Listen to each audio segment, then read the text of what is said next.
बिस्मिल्लाहिर्रहमानिर्रहीम। अस्सलाम वालेकुम स्टूडेंट्स, आज हम चैप्टर नंबर 3 जो है वो स्टार्ट करेंगे और चैप्टर नंबर 3 का नेम क्या है, बायोडाइवर्सिटी। ठीक है।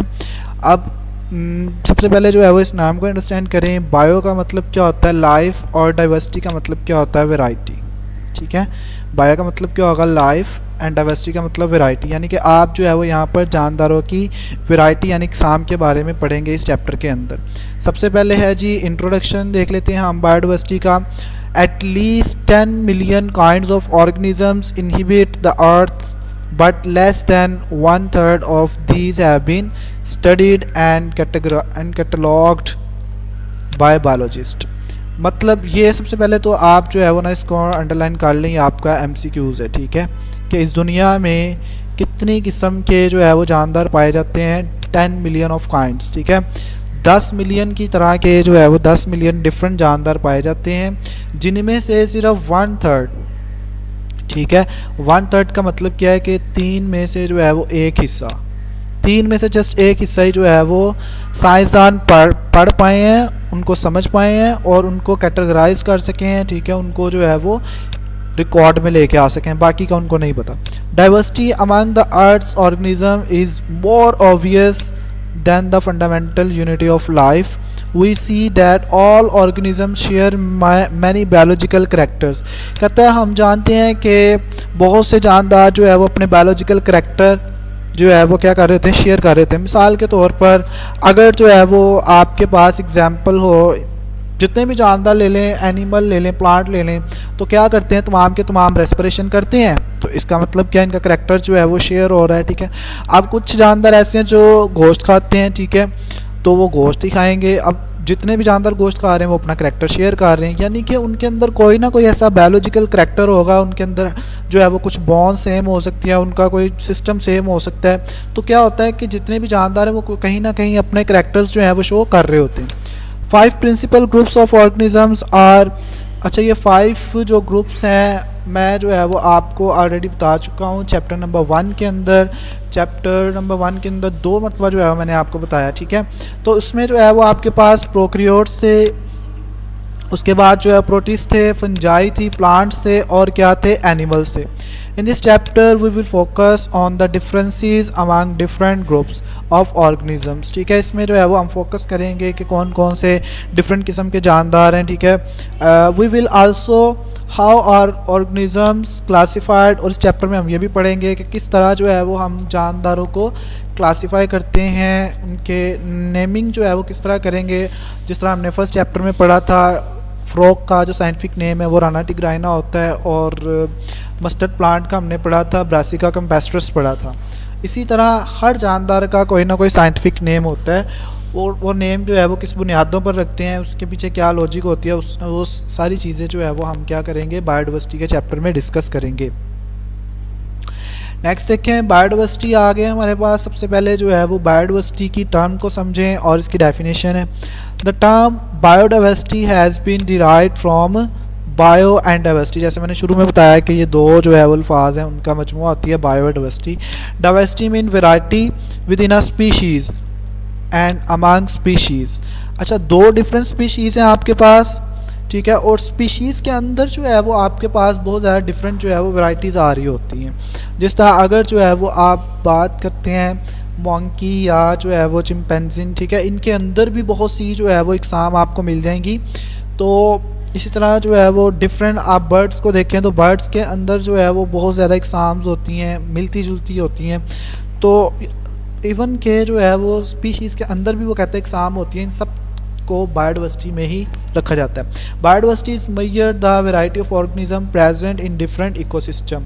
और इसके अलावा जो डिफरेंट इकोसिस्टम्स होते हैं उनमें जो बायोडाइवर्सिटी है उसको भी आप जो है वो किस में स्टडी कर रहे हैं, बायोडाइवर्सिटी के अंदर। तो डाइवर्सिटी ऑफ प्लांट्स, ठीक है, प्लांट जितने भी प्लांट होते हैं उनको हम कहते हैं फ्लोरा, और जितने भी एनिमल होते हैं उनकी डाइवर्सिटी होती है उसे हम कहते हैं फाना। ठीक है, फ्लोरा एंड फाना, the diversity of flora and फाना इन a reason depend on climates.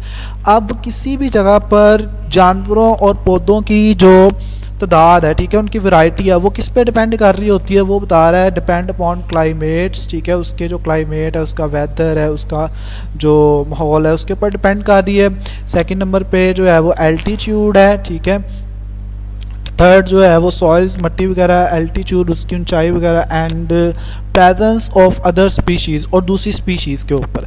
अब मिसाल के तौर पर वहाँ का वेदर ही जो है वो अच्छा नहीं है। जैसे मिसाल के तौर पर अगर आप जो है वो एग्जांपल ले लें रेगिस्तान की, तो रेगिस्तान में क्या होता है कि वेदर जो है वो बहुत ज़्यादा हॉट होता है, और वहाँ पर आपको एज सच इतने एनिमल्स, जानदार जो है वो नहीं मिलेंगे जितना कि आपको किसी दूसरे रीजन में मिल जाएंगे।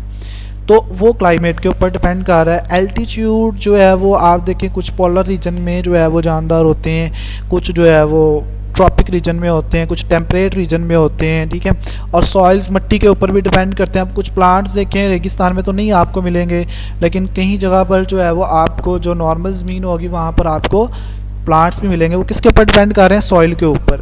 And the presence of other species, और दूसरे जानदारों के ऊपर भी बायोडाइवर्सिटी डिपेंड करती है। मिसाल के तौर पर एक जंगल है और उसमें जो है वो डियर्स है ही नहीं है, बल्कि वो सारे के सारे जो है वो लाइन, लेपर्ड या इस तरह के जो जानदार है, जो गोश्तखोर हैं, वो पाए जाते हैं। तो ज़ाहिरी बात है वो वहाँ पर अगर कोई जानदार होगा जिसको वो खा के ज़िंदा रहेंगे तो फिर ही जो है वो वहाँ पर आएंगे ना।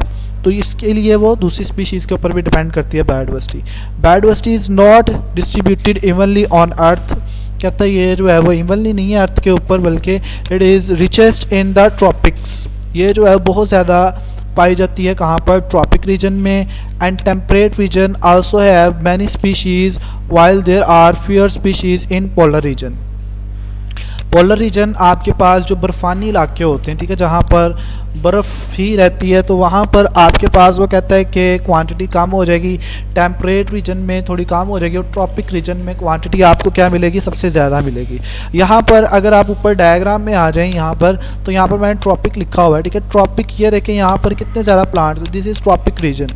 और यहाँ पर ये जो है वो टेम्परेट रीजन है। टेम्परेट रीजन के अंदर इस तरह के आपको प्लांट्स मिलेंगे। Biodiversity found on Earth today is the result of 4 billion years of evolution। ये भी जो है वो आपका MCQs है कि आज जो बायोडाइवर्सिटी पाई जा रही है वो कितने जो है वो सालों का एवोल्यूशन है, 4 बिलियन ईयर्स, 4 बिलियन सालों का जो है वो नतीजा ये एवोल्यूशन जो आज हम देख रहे हैं। The origin of life is not well known to science.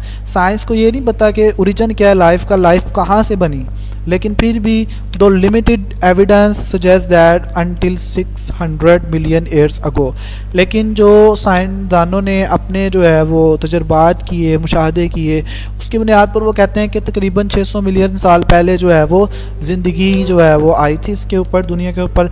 कॉन्सिस्टेड of bacteria and similar unicellular organism, जो कि सिर्फ बैक्टीरिया और यूनिसेलुलर के ऊपर डिपेंड करती थी। ये था आपका शॉर्ट क्वेश्चन, बायोडाइवर्सिटी से क्या मुराद है, ठीक है। इसकी अहमियत थोड़ी सी बयान कर ली हमने, और बायोडाइवर्सिटी जो है वो किन चीज़ों के ऊपर डिपेंड करती है। बायोडाइवर्सिटी में हमने पढ़ा है कि लाइफ जो है वो कब ओरिजिन हुआ, ये चीज़ें हमने यहाँ तक डिस्कस की। उसके बाद इंपॉर्टेंस ऑफ बायोडाइवर्सिटी, ये भी आपका इंपॉर्टेंट शॉर्ट क्वेश्चन है कि बायोडाइवर्सिटी की इंपॉर्टेंट क्या है। Biodiversity provides food for humans. Biodiversity इंसान को खुराक मुहैया करती है। नो डाउट कि आप देखें कि आप डिफरेंट एनिमल्स का गोश्त जो है वो यूज़ कर रहे हैं, तो वो भी क्या है biodiversity. A significant production of drugs are derived directly और इनडायरेक्टली फ्रॉम बायोलॉजिकल सोर्स। अब देखें आप बहुत ज़्यादा मिकदार में जो मेडिसिन हैं वो प्लांट से भी एक्सट्रैक्ट कर रहे हैं, एनिमल से भी, जैसे जो है वो फ़िश लिवर ऑयल, ठीक है। इस तरह आप कुकिंग ऑयल इस्तेमाल करते हैं जो कि हम प्लांट से निकाल रहे हैं। इसके अलावा प्लांट्स को आप फूड के तौर पर यूज़ कर रहे हैं। A wide range of industrial material, ठीक है, बहुत से इंडस्ट्रियल मटीरियल जो इंडस्ट्री में काम हो रहे हैं वो भी जो है वो हम जानदारों से हासिल करते हैं। इसके अलावा बिल्डिंग मटेरियल्स, आप जितनी बिल्डिंग्स देख लें वहाँ पर जो है वो क्या होता है कि लकड़ी, वुड का काम ज़रूर होता है, तो वो कहाँ से आती है, प्लांट से। इसके अलावा फाइबर्स हैं, डाइज हैं, resins, gums, adhesive, rubber and oil are derived directly from plants. अब फाइबर्स धागे नुमा होते हैं, ठीक है, जिस तरह जो है वो रेशम है, ठीक है। तो आप जो है वो रेशम के कपड़े पहनते हैं जो कि रेशम का कीड़ा बना रहा होता है। डाइज, डिफरेंट कलर्स जो है वो हमें प्लांट से मिल जाते हैं। रीजन्स हैं, ठीक है, गाम्स है जो कि प्लांट से आपको मिलते हैं। रीजन्स भी एडहेसिव क्या होते हैं, चिपकने वाली चीज़ें होती हैं, ये भी आपको प्लांट के अंदर से मिल जाती हैं। रबड़ का आपको पता ही है, ऑयल का भी पता है। Biodiversity play the important role in making and maintaining ecosystem. Biodiversity जो होती है वो इकोसिस्टम को बनाती भी है और उसको मेंटेन भी रखती है। It plays part in regulating the chemistry of our atmosphere and water supply. तो इसके अलावा बायोडाइवर्सिटी जो है वो हमारे एटमॉस्फेयर को, हमारे माहौल को, हमारी आबो हवा को भी जो है वो साफ़ रखने में मदद करते हैं। जिस तरह प्लांट्स की डिफरेंट जो है वो वैरायटी होगी तो वो हमारे माहौल को, हमारी हवा को आलूदा होने से बचाएंगे। ठीक हो गया। उसके बाद biodiversity is directly involve in recycling nutrients and providing fertile soils. इसके अलावा बायोडाइवर्सिटी आपको क्या करती है, फर्टाइल सॉइल जो है वो प्रोवाइड करती है, जिसकी मदद से आप जो है वो अपनी फसलों को वहाँ पर बोते हैं और जो है वो उनसे। अब जो है वो कहता है एम्स ऑफ क्लासिफिकेशन। क्लासिफिकेशन के एम्स क्या हैं, तो इससे पहले आपका अभी शॉर्ट क्वेश्चन है, पेपर में आता है टैक्सोनॉमी और सिस्टमैटिक्स में फ़र्क बयान करें, differentiate between taxonomy and systematics. या जो है वो आपको पेपर में आ जाता है टैक्सोनॉमी की तारीफ करें, डिफाइन टैक्सोनॉमी एंड सिस्टमैटिक्स। तो ये दोनों जो है वो बायोलॉजी की ब्रांचेज हैं। The branches of biology which deal with the classification is called taxonomy. यानी कि जिस वो ब्रांच जिसमें आप जानदारों को क्लासीफाई किस तरह करते हैं, उसके बारे में स्टडी करते हैं, तो वो कौन सी ब्रांच होगी आपके पास, टैक्सोनॉमी होगी। और दूसरी ब्रांच क्या है जिसमें आप with classification and also trace evolutionary history of organism is known as systematics.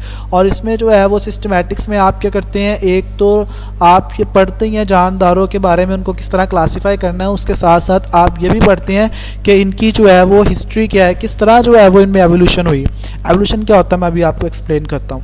The main aims of both this branches are. अब इन दोनों ब्रांची का मेन मकसद क्या है, ये आपका शॉर्ट क्वेश्चन है। ये भी शॉर्ट क्वेश्चन है। एम्स ऑफ क्लासिफिकेशन ये है, एम्स ऑफ क्लासिफिकेशन पेपर में आएगा तो आपने ये 2 पॉइंट लिखने हैं। बाकी ये ब्रांचेज आपको पेपर में आ सकती हैं शॉर्ट के तौर पर, ये भी आपने इसी तरह याद कर लेनी है। To determine the similarities and differences among organism so that they can be studied easily.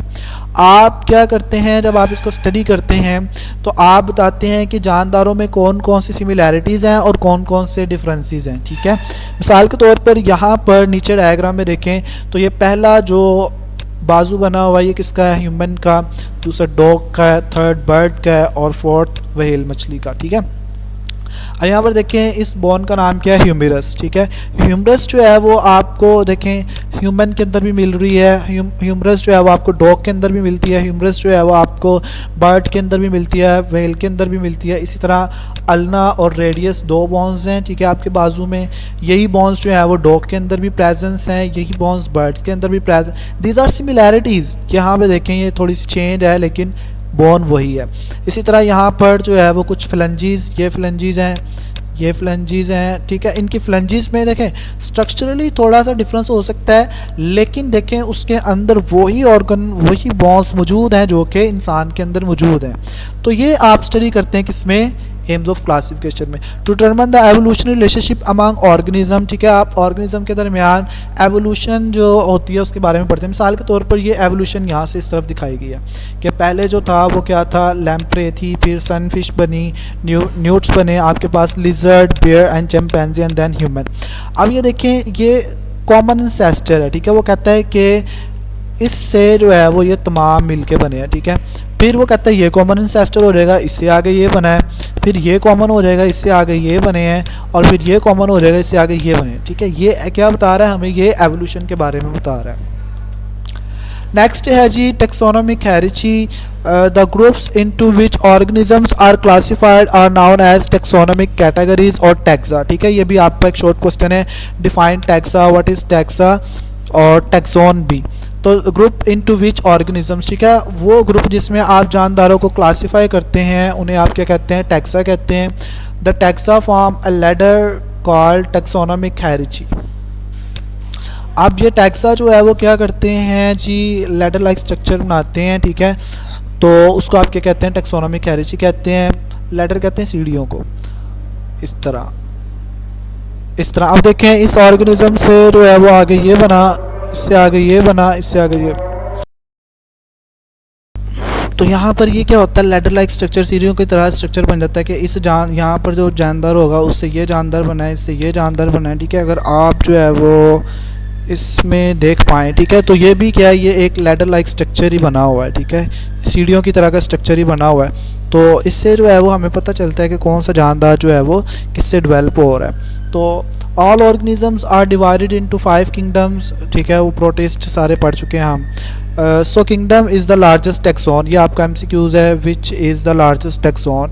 तो किंगडम क्या होता है, आपका लार्जेस्ट टेक्सॉन होता है। On the basis of similarities each kingdom is further divided into similar taxa in the following way. अब एक जो किंगडम है उसको फर्दर हम क्या करते हैं, डिवाइड करते हैं छोटे ग्रुप्स के अंदर, जिसमें सबसे पहले जो है वो आपके पास फाइलम है, फाइलम के बाद class, order, family, genus and species. तो ये आपके पास क्या होते हैं जी, ये आपके पास सारे टैक्सॉन हैं, ठीक है। तो सबसे बड़ा टैक्सा कौन सा होता है या टैक्सॉन कौन सा होता है, किंगडम होता है, और सबसे छोटा कौन सा होता है, स्पीशीज़। ये दोनों आपके इंपॉर्टेंट एमसीक्यूज़ हैं, इसको आपने याद करना है। तो बेसिकली एक फाइलम क्या होता है, कहता है a phylum is group of related classes, ठीक है। और एक क्लास क्या होती है, related group of related order. एक ऑर्डर क्या होता है, group of related families. Family क्या होती है, रिलेटेड जेनरा। और जीनस क्या होता है, रिलेटेड स्पीशीज़। और स्पीशीज़ क्या होती है, कंसिस्ट ऑफ सिमिलर ऑर्गेनिजम्स। तो इसको आपको याद करने का मैं एक आसान जो है वो मेथड बता देता हूँ कि आपने जो है वो सबसे पहले क्या किस तरह याद करना है, कैप्को फिगर्स के नाम से, कैप्को फिगर्स,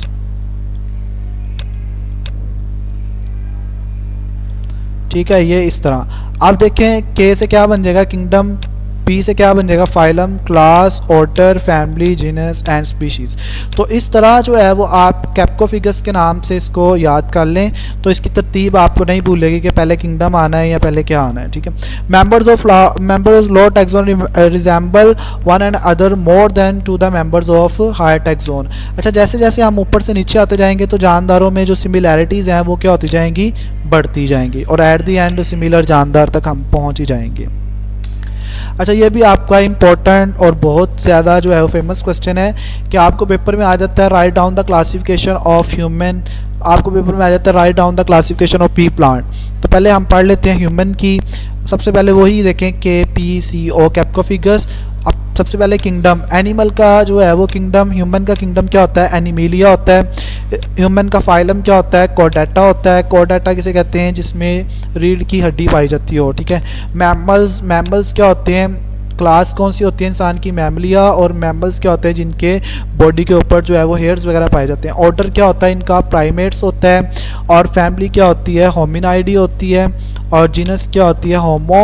और स्पीशीज़ क्या होती है, सैपियंस, ठीक है। तो इंसान का साइंटिफिक नेम क्या हुआ, होमो सैपियंस। इसी तरह आपके पास पी प्लांट्स है, तो पी प्लांट में ज़रा देखें यहाँ पर किंगडम क्या होगा इसका, प्लांटी होगा। फाइलम क्या होगा, मैग्नोलियोफाइटा होगा। और क्लास क्या होगी, मैग्नोलियोप्सिडा होगी। ऑर्डर क्या होगा, वेलिस होगा। और फैमिली क्या होगी इसकी, फबेसी फैमिली होगी। और जीनस क्या होगी इसकी, पाइसम। और स्पीशीज़ क्या होगी, सैटिवम। तो इस तरह जो इसका साइंटिफिक नेम बना पी का, वो पाइसम सैटिवम बना। शुक्रिया स्टूडेंट, नेक्स्ट मिलते हैं, अल्लाह हाफिज़।